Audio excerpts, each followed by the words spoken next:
Noida-based Brahmastra Explosives and Ammunition has partnered with holding corporation Krushik, a Serbia-based manufacturer of artillery ammunition, to bring advanced defense technologies to India through technology transfer, joint development and localized production. The Indian Air Force is assessing the Israeli Sky Shield electronic attack pod that is designed for suppression of enemy air defense missions, while simultaneously protecting strike packages during deep strike operations. The CEO of Turkey's largest UAV manufacturer Bayraktar Corporation has said that it will never consider selling any drones or equipment to India because of Turkey's close ties with Pakistan. Iran is close to finalizing a deal with China to acquire the 290 km range CM-302 supersonic anti-ship cruise missiles to enhance Tehran's maritime strike capability as US naval forces expand deployment near Iranian waters. Lockheed Martin has showcased a production representative scale model of the upgraded Raptor 2.0, featuring stealth-shaped external fuel tanks and underwing infrared sensor pods. A U.S. Air Force officer and former F-35 instructor pilot Gerald Eddie Brown Jr. has been arrested for training Chinese military pilots, including instruction on tactics and operational methods aimed at countering the United States Air Force in potential combat scenarios. The Indian Air Force has issued a request for information for the procurement of 4 to 6 long-range business jets to support VIP transport operations. Bengaluru-based SSS Defense showcased its rifles, ammunition and counter-UAV hard-kill systems to visiting foreign defense journalists from 25 nations. Bengaluru-based Athon has successfully tested its Ashva 4x4 all-terrain vehicle in Ladakh at altitudes exceeding 15,000 feet.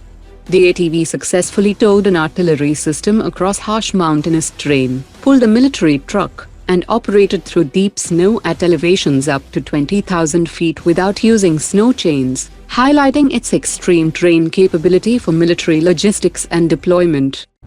Israeli officials have said that the Sky Sting long-range air-to-air missile is being offered to India as a potential Meteor-class beyond visual range weapon, with discussions gaining momentum during Prime Minister Modi's Israel visit.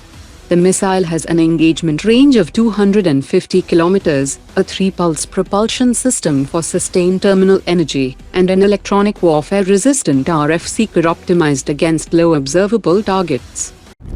The Indian Air Force is evaluating an expansion of AMCA MK1 orders, potentially adding 40 more aircraft to sustain production momentum. With the AMCA MK1 low-rate production expected from 2034 at 8 aircraft per year, higher orders would help maintain assembly lines, supplier ecosystems, and operational continuity while reducing industrial risks ahead of the AMCA Mk2 transition. A U.S. military veteran and analyst has said that India could significantly enhance the Su-57's combat effectiveness by integrating indigenous sensors, radar and mission software, rather than relying solely on Russian systems. He also said that while the Su-57 suffers from stealth limitations, engine and software shortcomings and sensor fusion gaps, India could address several of these gaps through the integration of Indian radar, secure data links, weapons integration, and electronic warfare systems that could provide sovereign upgrade control and faster adaptation to evolving threats.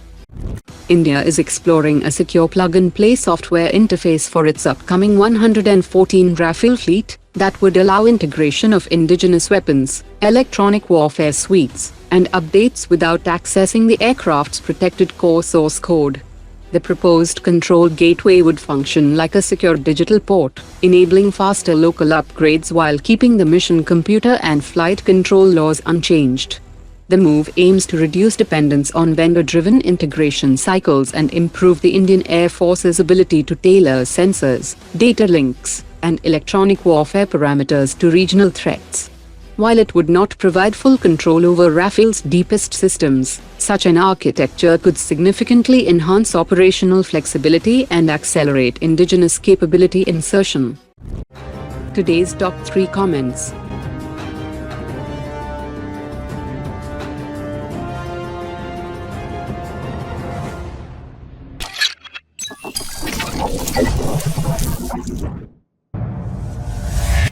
Omar dropped it.